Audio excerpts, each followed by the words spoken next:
बिस्मिल्लाहिर्रहमानिर्रहीम जी, आगाज़ करते हैं हम अपने IFRS 2 के इस फर्स्ट लेक्चर का।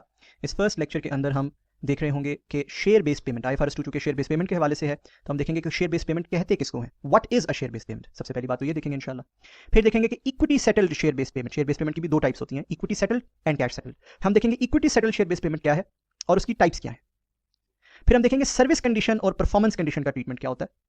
और हम इंशाल्लाह इस लेक्चर के अंदर हमारे नोट्स की दो एग्जांपल्स हैं, IG एग्जांपल 1A एंड 2। याद रखिए IG एग्जांपल से मुराद ये कि ये एक्चुअली स्टैंडर्ड की IFRS की एग्जांपल है, IFRS 2 की एग्जांपल है जो मैंने अमेंड करके अपने नोट्स में शामिल की हुई है।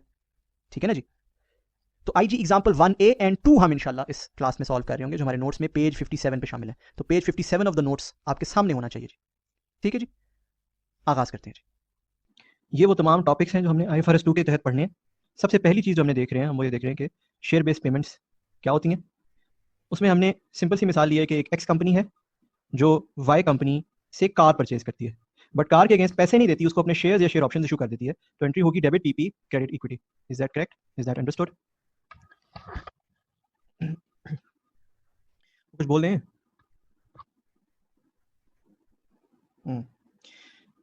ओके, एंट्री तो ये होगी, बट इसकी अमाउंट क्या होगी? What will be the amount?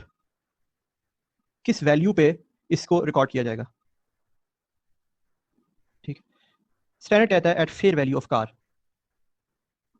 On date of transfer. जिस दिन भी गाड़ी हमें मिल रही है, गाड़ी हमारी मतलब हमारे रिस्क एंड रिवॉर्ड्स उसके ट्रांसफर हो रहे हैं टू हमें, उस दिन जो भी गाड़ी की फेयर वैल्यू है उस अमाउंट पर रिकॉर्ड किया जाएगा। सो हम फर्ज कर लेते हैं, फर्ज करें जो हमारी कार है उसकी फेयर वैल्यू है से 10 मिलियन, और जो हमने शेयर्स इशू किए हैं, शेयर उसके अगेंस्ट इशू किए हैं, से उसकी वैल्यू है 11 मिलियन। तो हम यहाँ जो एंट्री करेंगे डेबिट PP क्रेडिट इक्विटी किस वैल्यू पे करेंगे? 10 मिलियन पे। Is this clear?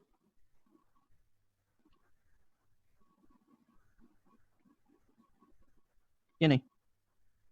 अच्छा, शेयर बेस्ड पेमेंट ट्रांजैक्शन की ही एक और मिसाल भी लेते हैं। एक्स कंपनी है, उसका CEO है, ठीक है। इस साल की एनुअल परफॉर्मेंस पे उसे एक कैश बोनस दिया गया है से 10 मिलियन का, और कुछ शेयर्स इशू किए गए हैं। शेयर्स की फेयर वैल्यू बनती है से 12 मिलियन रुपीस, ठीक है। कुछ शेयर्स इशू किए गए हैं उसे, ठीक है, और इस साल की परफॉर्मेंस की बेसिस पे से इशू किए गए हैं, ठीक है। फर्ज कर लें जो उसकी सर्विसेज हैं उसकी फेयर वैल्यू बनती है, सर्विसेज की फेयर वैल्यू बनती है से फर्ज कर लें 25 मिलियन रुपीस, ठीक है।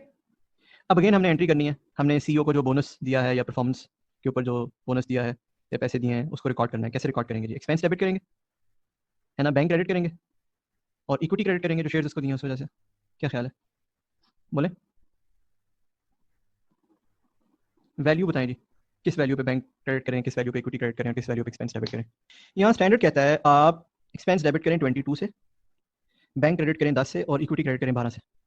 इन अदर वर्ड स्टैंडर्ड ने यहाँ पे एक डिफरेंट किस्म की लॉजिक दी हुई है।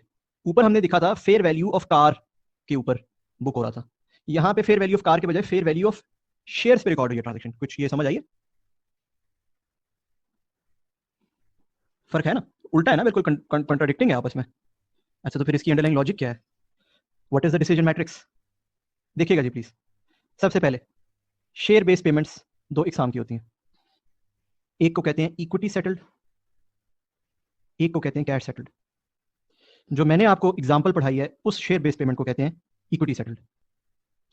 जब आप, ये आप हैं, किसी से गुड्स या सर्विसेज लें और उसके इवज उसे पैसे या दूसरे एसेट्स ना दें, बल्कि उसे अपने शेयर्स या शेयर ऑप्शंस दे दें, ऐसी ट्रांजैक्शन को कहते हैं equity settled share based payment. As simple as that. इतनी सी चीज़ है, कौन सी कोई बड़ी चीज़ है? अच्छा, equity settled share based payment भी मजीद फिर दो एग्जाम की होती हैं एज पर द स्टैंडर्ड। वो जो इंप्लॉइज के साथ की जाए और वो जो अदर देन इंप्लॉइज के साथ की जाए, वो जिनमें काउंटर पार्टी इंप्लॉई हो और वो जिनमें counter party other than employee हो। अब मुझे बताएं, जो मेरी पिछले सफ़े पे मिसालें थी, क्या वो दोनों सेम थी, वो दोनों अलग अलग में फॉल करती हैं?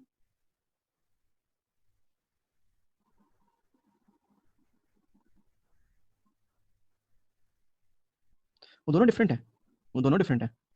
पहली वाली मिसाल अदर देन इंप्लॉई थी, दूसरी वाली मिसाल इंप्लॉई थी, राइट। स्टैंडर्ड क्या कहता है? स्टैंडर्ड कहता है अगर अदर देन इंप्लॉई है तो आप ट्रांजैक्शन को रिकॉर्ड करेंगे, ट्रांजैक्शन को रिकॉर्ड करेंगे फेयर वैल्यू ऑफ गुड या service received measured at the date of receipt of good/service। क्या हमने पहली मिसाल में यही किया था? दूसरी मिसाल, यहां पे ट्रांजैक्शन रिकॉर्ड की जाएगी not at fair value of service received, no, but at fair value of shares/share options issued measured at grant date।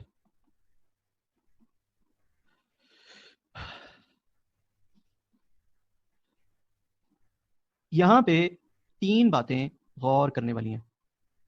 पहली बात तो ये गौर करने वाली है कि जी स्टैंडर्ड ने इंप्लॉई एंड नॉन इंप्लॉई को अलग अलग रखा है, इंप्लॉइज को खास इंपॉर्टेंस दी है। क्या ख्याल है? इसकी बड़ी आसान वजह है।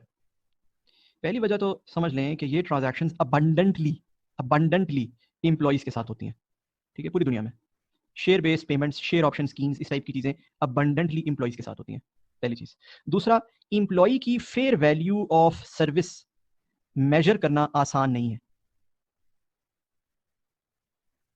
मेजर करना आसान नहीं है। अब मैं आपको मिसाल देता हूँ, इसकी बड़ी आसान मिसाल है। फर्ज करें, ऐसा है नहीं, फर्ज करें मैं ऐसे कॉलेज का एम्प्लॉय हूँ, ठीक है। अब जाहिर बहुत से टीचर ऐसे भी होंगे जो कॉलेज के एम्प्लॉइज होंगे। जब फिजिकल क्लासेस हो रही थी, कॉलेज के अंदर क्लासेस हो रही थी, तो हर टीचर का एक अपना लेवल ऑफ कमिटमेंट मोटिवेशन था। अब जब ऑनलाइन क्लासेस हो रही हैं तो हर टीचर का एक अपना level of commitment and motivation है। कुछ लोगों का कमिटमेंट मोटिवेशन कम हो गया होगा, कुछ का बढ़ गया होगा, they are doing it from the ease of their homes. कुछ लोगों का शुरू में कम हो गया होगा, फिर बढ़ गया होगा, and so on and so forth, whatever, ठीक। सो बट हो ये सकता है कि वो सारे लोग एक जैसे ही सब्जेक्ट्स पढ़ा रहे हो। इसका मतलब ये है कि एम्प्लॉई की जो सर्विस है उसकी जो क्वालिटी है और क्वांटिटी है वो time to time, mood to mood vary कर सकती है, and it's not easy to measure. लिहाजा एम्प्लॉई को जो पे किया जाता है हमेशा वही उसकी सर्विस की फेयर वैल्यू तस्वर की जाती है, ठीक है। क्योंकि अगर वो उसकी सर्विस की फेयर वैल्यू नहीं है तो वो कहीं और चला जाएगा, और अगर उस बेचारे के पास कहीं और जाने का ऑप्शन नहीं है, इसका मतलब उसकी सर्विस की फेयर वैल्यू उतनी अच्छी नहीं है। आप समझ रहे हैं? सो ये तो पहली बात आई होप आप लोगों ने नोट कर ली है। दूसरी एक और बात आपने नोट करनी है, वो ये कि जो एम्प्लॉइज के साथ ट्रांजैक्शंस हैं उसमें एक एडिड इंट्रिकसी है। वो एडिड इंट्रिकसी क्या है कि शेयर या शेयर ऑप्शन जो भी है उनकी फेयर वैल्यू मेजर करनी है। अब ये मुश्किल काम है मेजर करना। इनफैक्ट वो शेयर्स जो स्टॉक मार्केट पे ट्रेड हो रहे हैं उनकी तो फेयर वैल्यू निकालना आसान होती है, बट उन शेयर्स में भी कई दफ़ा मार्केट प्राइस फेयर वैल्यू का सही इंडिकेटर नहीं होती, स्पेसिफिकली जब मार्केट बहुत ज़्यादा बूम या बहुत ज़्यादा गिरावट का शिकार हो, ठीक है। अच्छा, फिर वो शेयर्स जो मार्केट पे लिस्टेड ही नहीं है उनकी शेयर प्राइस मालूम, उनकी फेयर वैल्यू मालूम करना ये बीएफडी का सब्जेक्ट मैटर है। शेयर ऑप्शंस की फेयर वैल्यू मालूम करना ये तो बीएफडी का सब्जेक्ट मैटर भी नहीं है, ऑल्दो ये कोई मुश्किल नहीं होती, आसान होती है, बट बीएफडी का सब्जेक्ट मैटर भी नहीं है, right. So essentially speaking shares and share options की फेयर वैल्यू मालूम करना एक इजाफी स्टेप है अगर आप एम्प्लॉइज के साथ ये चीज़ ट्रांसैक्ट करते हैं। अगर अदर देन एम्प्लॉइज करते हैं तो आपको ये निकालने की जरूरत नहीं होती है, ठीक है। आपके लिए अच्छी खबर ये है कि ये तमाम जो वर्किंग है ये एग्जामिनर ने की होगी, वो आपको खुद से बता देगा शेयर या शेयर ऑप्शन की फेयर वैल्यू क्या है, ठीक। प्रैक्टिकली ये मसला होता है, आपके लिए इशू नहीं होगा। Do you understand? तीसरी चीज जो आपने यहाँ देखी होगी वो होगी ग्रांट डेट, ठीक है। ग्रांट डेट, ग्रांट डेट किस डेट को कहते हैं? ग्रांट डेट उस डेट को कहते हैं जिस डेट पे दोनों पार्टीज के दरमियान ये एग्रीमेंट हो जाता है कि जी आपको ये रेम्यूनरेशन दी जाएगी। क्योंकि एम्प्लॉइज के साथ ट्रांजैक्शन है तो एम्प्लॉइज के केस में अक्सर एम्प्लॉयर जब अनाउंस कर दे या एम्प्लॉइज के साथ कॉन्ट्रैक्ट कर ले या एम्प्लॉई के साथ कोई एग्रीमेंट साइन कर ले, ठीक है, या एम्प्लॉई के साथ कोई ज़बानी एग्रीमेंट कर ले, ज़बानी कॉन्ट्रैक्ट कर ले, ठीक है, इन तमाम सूरतों में this date will be the grant date, ठीक है। अंडरस्टूड या नहीं?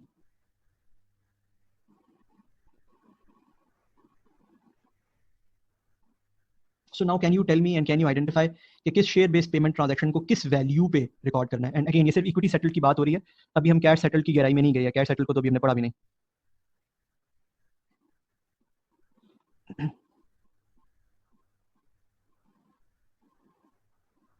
फिर जल्दी से मुझे इसका जवाब दें अगर आपको समझ आ गई है तो। एक कंपनी है, एक्स कंपनी, उसने एक कंसल्टेंसी फर्म को एक असाइनमेंट दी, ठीक है, वो कंसल्टेंसी फर्म को असाइनमेंट के एवज शेयर्स इशू किए जाएंगे। जो कंसल्टेंसी फर्म की सर्विसेज हैं उसकी फेयर वैल्यू है 10 मिलियन और जो उसको शेयर्स इशू किए जा रहे हैं उसकी फेयर वैल्यू है 10.5 मिलियन। आप मुझे बताएं डेबिट एक्सपेंस क्रेडिट इक्विटी किस अमाउंट पे होगा? वेरी गुड, वेरी गुड, बिल्कुल ठीक है, समझ आ गई है, समझ आप। ठीक है जी। सो आपको बुनियादी तौर पे दो बातें समझ आ गई हैं। एक ये कि शेयर बेस्ड पेमेंट्स क्या होती हैं, दूसरा ये कि शेयर बेस्ड पेमेंट्स में ही equity settled share based payments क्या होती हैं। हमने ये एम्प्लॉई एंड नॉन एम्प्लॉई का फर्क जो है वो देख लिया। ठीक है, आसान है यहाँ तक। अब जरा आप लोग नोट्स में IFRS 2 खोल लें अपने सामने सब लोग, ठीक है, और एग्जाम्पल 1A की जानिब आ जाए। IG एग्जाम्पल 1A आपके नोट्स में एग्जाम्पल 1A होगी, उस पर जरा आ जाइए सब लोग जरा जल्दी से। अच्छा जी, एग्जाम्पल 1A में क्या लिखा है? कहता है एक एंटिटी है वो 100 शेयर ऑप्शंस ग्रांट करती है अपने 500 एम्प्लॉइज को, लेकिन ऐसे नहीं, ये नहीं कि मुफ्त में ले लो बस, नहीं। कहता है it is conditional upon the employee working for the entity over the next 3 years. 3 साल तक काम करेंगे तो मिलेंगे, वरना नहीं मिलेंगे। The fair value of each share option is ₹15। इसको लिखें, the fair value of each share option at grant date, at grant date, ठीक है, एट ग्रांट डेट इज ₹15। अच्छा जी, कहता है the entity estimates that 20% employees will leave during the 3 year period, calculate the amounts to be recorded in each share. अब पहला तो मेरा आपसे सवाल ये है कि इसकी एंट्री क्या होगी? Debit expense credit equity, yes. Amount क्या होगी, किस वैल्यू पे ये रिकॉर्ड की जाएगी? किस वैल्यू पे रिकॉर्ड की जाएगी? ग्रांट डेट की फेयर वैल्यू पे। अच्छा, fair value measured at grant date which is 15। ये तो एक ऑप्शन की होगी ना। कहता है 100 शेयर ऑप्शन फी एम्प्लॉई है, 500 एम्प्लॉई है, ऐसे ही है ना। हाउएवर उनमें से 80% को मिलेगा, 20 को तो मिलेगा ही नहीं। क्या ख्याल है ना? तो ये वैल्यू बनती है कितनी? 6 लाख। अच्छा, अब क्वेश्चन ये है कि एक्सपेंस टू इक्विटी जो 6 लाख करूं, ये कब करूं? क्या इकट्ठा कर दूं शुरू में सारा, 3 सालों के एंड पे कर दूं, कब करूं? एब्सोल्युटली ओवर 3 इयर्स करूं। अच्छा, ओवर 3 इयर्स क्यों? मैं वजह बता देता हूं।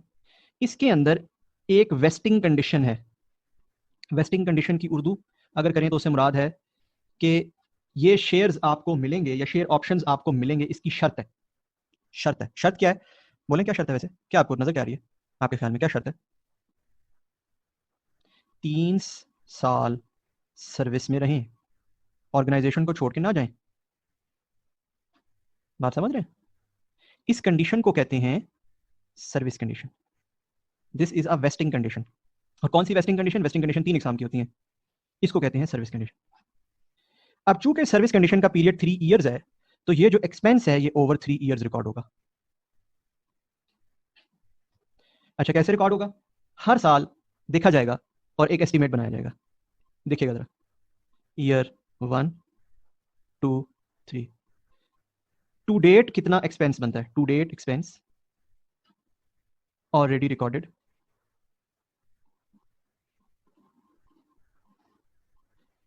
Expense for the year. देखिएगा कैसे करेंगे। टू डेट एक्सपेंस बनता है, अगर मैं फर्स्ट ईयर की बात करूं तो बनता है 15 इंटू 100 इंटू 500 इंटू 80% इंटू 1/3। क्या ख्याल है? 1/3 इसलिए किया है कि आज तक एक साल गुजरा आउट ऑफ 3। दूसरे साल में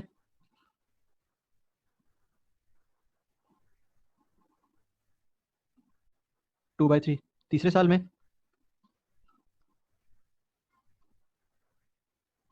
3/3, ऐसे ही। अच्छा, आज तक कितना एक्सपेंस रिकॉर्ड हुआ है? पहले साल तो आज तक कुछ भी रिकॉर्ड नहीं हुआ ना, बोले। अब आप सिंपली इसमें से इसको माइनस करें और ये बन जाएगा। बनाएंगे जरा, पहले साल क्या बनता है? 200,000। अच्छा, अगले साल में आज तक कितना एक्सपेंस रिकॉर्ड हुआ है? 200,000 आज तक रिकॉर्ड हुआ है, ऐसे ही है ना, पिछले साल के एंड तक रिकॉर्ड हुआ था। कितना बनता है? मजीद 200,000। और इसी तरह लास्ट ईयर आज तक जो एक्सपेंस रिकॉर्ड हुआ है वो है 400,000, तो माइनस करके बन जाएगा 200,000। इज दिस क्लियर या नहीं? हर साल आप एंट्री करेंगे expense debit equity credit 2 lakh से। और अगर किसी को स्पेसिफिकली पूछना है कि इक्विटी में क्या क्रेडिट होता है, तो रिजर्व्स क्रेडिट होंगे यहाँ पे। उसकी वजह यह है कि ये शेयर ऑप्शंस हैं। ये क्या है? ये ऑप्शंस हैं, अभी इनके अगेंस्ट शेयर इशू नहीं हुए। आपको मैंने बताया था reserve for issue of shares कहते हैं इसे। ठीक है, तो एक्सपेंस टू रिजर्व एंट्री होती रहेगी हर साल। अब ये जो मैं करने जा रहा हूँ ये सवाल में ऐसे नहीं लिखा हुआ, ठीक है, ये सवाल का जवाब आपकी स्क्रीनों पे आ चुका है, आपने नोट कर लिया, पहली तो बात ये है। ठीक है, अब जो मैं करने जा रहा हूँ वो क्या है देखिएगा। फर्ज करें पहले साल आपने एस्टिमेट किया था 90% एम्प्लॉय छोड़ के जाएंगे, दूसरे साल आपने एस्टिमेट किया था 95% एम्प्लॉय छोड़ के जाएंगे, असल में 85% एम्प्लॉय छोड़ के गए, मतलब 85% एम्प्लॉय रह गए, यानी कि आपने पहले एस्टिमेट किया था 10% छोड़ के जाएंगे, फिर 5, असल में तीसरे साल से टर्नओवर बहुत ज्यादा हुआ और 15% एम्प्लॉय छोड़ के चले गए। बात समझ आ रही है या नहीं? तो हम करेंगे क्या, हम पहले साल करेंगे यहाँ पे होगा 90%, यहाँ पे होगा इंटू 95% और यहाँ पे होगा इंटू 85%। इससे हर साल में चेंज इन एस्टिमेट का इंपैक्ट अकाउंट फॉर होता जाएगा। ये नंबर्स अकॉर्डिंगली, ये सारे नंबर्स अकॉर्डिंगली चेंज हो जाएंगे। कुछ समझ आ रही है बात? टू डेट एक्सपेंस की लॉजिक से चलने को स्टैंडर्ड खुद भी कहता है और उसकी वजह यही है कि आप चेंजेस इन एस्टिमेट्स को अकाउंट फॉर कर सकते हैं।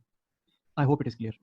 अच्छा जी, फिर एग्जाम्पल 2 पढ़ें, इसी के बिल्कुल नीचे लिखिए एग्जाम्पल 2, वो पढ़ें और उसको जरा गौर से पढ़ के समझने की कोशिश करें सब लोग। कुछ समझ आइए, पढ़िए एग्जाम्पल 2 पढ़िए। एग्जाम्पल 2 में क्या है, एक कंपनी ने शेयर्स दिए हैं, इस दफ़ा शेयर ऑप्शंस नहीं है, शेयर्स हैं, ठीक है ना, ये बड़े ख्याल से पढ़ना है, सवाल में शेयर्स लिखे हैं, शेयर ऑप्शंस लिखे हैं, ठीक है, शेयर्स दिए कितने 500 एम्प्लॉइज़ को, क्या कंडीशन क्या है कि वो सर्विस में रहेंगे कंपनी की। अच्छा, तो इस कंडीशन को हम कौन सी कंडीशन कहते हैं, वो कंपनी की सर्विस में रहेंगे, इस कंडीशन को कौन सी कंडीशन कहते हैं, सर्विस कंडीशन। अच्छा अच्छा, उसके साथ और भी मसले हैं, और भी काम करने हैं उन्होंने, सिर्फ ये नहीं कि वो कंपनी के को छोड़ के ना जाएं तो दैट इज इनफ, नहीं सॉरी, प्लस वो ऐसे काम करेंगे कि अर्निंग्स यानी कि प्रॉफिट आफ्टर टैक्स जो है वो बढ़े। अच्छा, अगर तो profit after tax 18% per annum से बढ़ा, ग्रोथ जो आई उसमें वो 18% पर एनम आई, तो एक साल ही काफ़ी होगा, 1 ईयर के अंदर ही उनको मिल जाएगा ये जो ये है, ये शेयर्स हैं, राइट, 1 ईयर के अंदर ही मिल जाएंगे उन्हें, ठीक है, सो आफ्टर 1 ईयर उनको मिल जाएंगे, ठीक है। अगर फर्स्ट ईयर ही फर्ज करें 18% से बढ़ जाती है अर्निंग, तो उनको 1 ईयर के अंदर ही मिल जाए। आप जाके चेक करें कि क्या फर्स्ट ईयर 18% से बड़ी अर्निंग या नहीं, एक्चुअल भी लिखा हुआ है ना, फर्स्ट ईयर में इंक्रीज इन अर्निंग्स कितना है, 14% है, इसका मतलब है नहीं नहीं मिले उन्हें। अच्छा आगे चलते हैं, अगर 13% पर एनम एवरेज अर्निंग बढ़ी तो फिर 2 साल के बाद मिल जाएंगे, 2 ईयर्स के बाद मिल जाएंगे, राइट। 13% पर एनम से ज्यादा एवरेज अर्निंग बढ़ी तो मुझे बताएं दूसरे साल अर्निंग कितनी इंक्रीज हुई है, 10, तो एवरेज क्या बनी, 14 प्लस 10 बाई 2 12, इसका मतलब है दूसरे साल भी नहीं मिलेंगे। जबरदस्त। फिर कहता है अगर 10% पर एनम से ज्यादा एवरेज बढ़ी तो 3 साल के बाद मिल जाएंगे, ठीक है, चेक कर लेते हैं क्या बनता है, 14 प्लस 10 प्लस 8, तो ये बनता है 10.7, इसका मतलब है 3 साल के बाद मिल जाएंगे। अगर यहां भी जवाब नो आ जाता तो फिर मिलते ही ना उन्हें, सिरे से ही ना मिलते, क्या ख्याल है, हाँ या ना, यही होता ना, यहाँ भी अगर जवाब नो आ जाता तो फिर मिलते ही ना सिरे से उन्हें। बहरहाल ये है कि यहाँ पे 3 साल के बाद उन्हें ये शेयर्स मिल जाएंगे, तो वो लोग जो 3 साल तक सर्विस में रहेंगे उनको फाइनली 3 साल के बाद ये शेयर्स मिलेंगे। कुछ समझ आइए, इसमें आपने परेशान नहीं होना, ये स्टैंडर्ड की मिसाल है, इस वजह से जैसी है मैंने वैसे ही उसको ही थोड़ा बहुत सिंप्लीफाई करके तो इधर डाला हुआ है। अच्छा, अब एक और बड़ी मजे की चीज़ है, देखिएगा मैं यहाँ लिखता हूँ ईयर्स 1 एंड ऑफ ईयर, बल्कि end of year, end of year 1, year 2, year 3, ठीक। हमारा एस्टिमेट क्या होगा आपके ख्याल में, ईयर 1 के एंड पे हमारा क्या एस्टिमेट होगा कि क्या ये कभी मिल जाएंगे एम्प्लॉइज को ये शेयर्स या नहीं मिलेंगे, और अगर मिलेंगे तो कितने सालों के बाद, ईयर 1 के एंड पे हमारा क्या एस्टिमेट होगा, सोचें जरा, सवाल को देखें, सोचें, बताएं।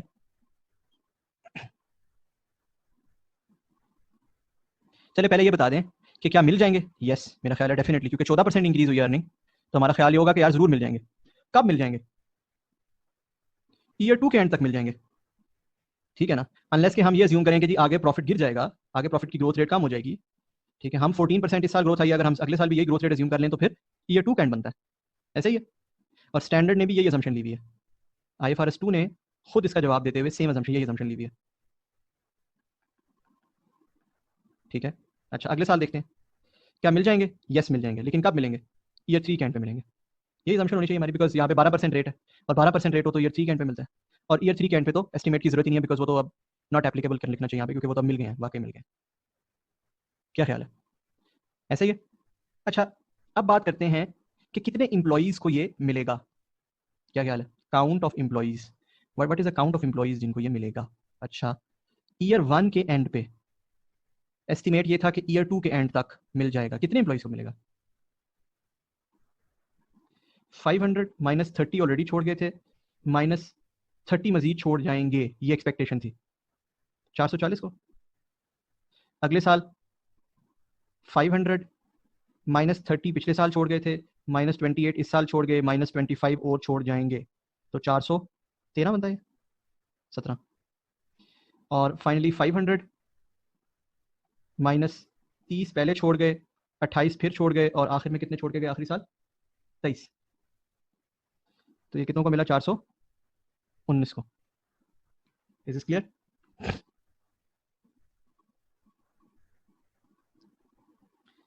तो पहले हमारी एक्सपेक्टेशन थी 440 को मिलेगा, 2 साल में मिलेगा। देखिए ना, अगर मैं उर्दू में बात करना शुरू करूँ, अभी तो हम सारी मैथ कर रहे थे ना, उर्दू में बात करना शुरू करूँ तो यार मैं आपको सब सुनाऊँ। आई जी, मैं आपको एक स्टोरी सुनाता हूँ। हमने एक शेयर बेस्ड पेमेंट लॉन्च की, उसकी ये टर्म्स थी।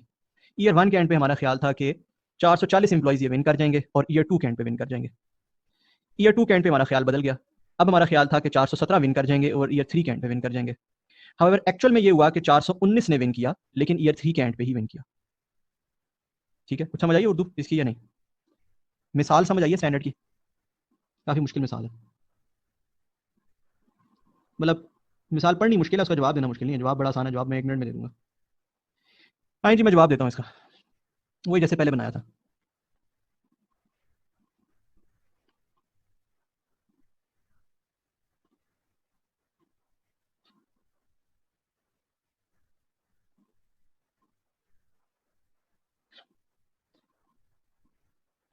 देखिएगा सब लोग प्लीज। टू डेट बनता कितना है? बना रहा हूँ 100 इंटू 500 माइनस 30, बल्कि 440 डायरेक्टली ले लेता हूँ, पिछली स्लाइड पे कैलकुलेट जो किया। 100 इंटू 440 इंटू 30 इंटू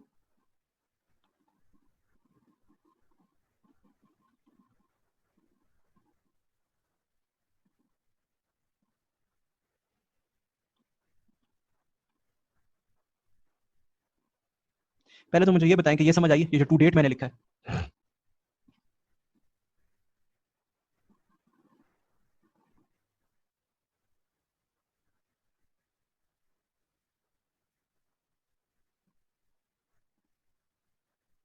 गुड। तो पहले साल ऑलरेडी रिकॉर्डेड 0 है, मुझे बताएं कितना रिकॉर्ड होगा फॉर द ईयर? 660,000। ठीक है जी, बेहतरीन। अगले साल ऑलरेडी रिकॉर्डेड 660,000 है, तो बताएं कितना रिकॉर्ड होगा?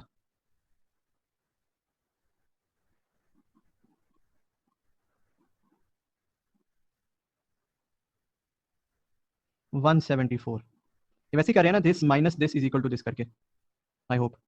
अच्छा, अब ऑलरेडी रिकॉर्डेड हो गया है 660 प्लस 174, 834। 834,000 माइनस करें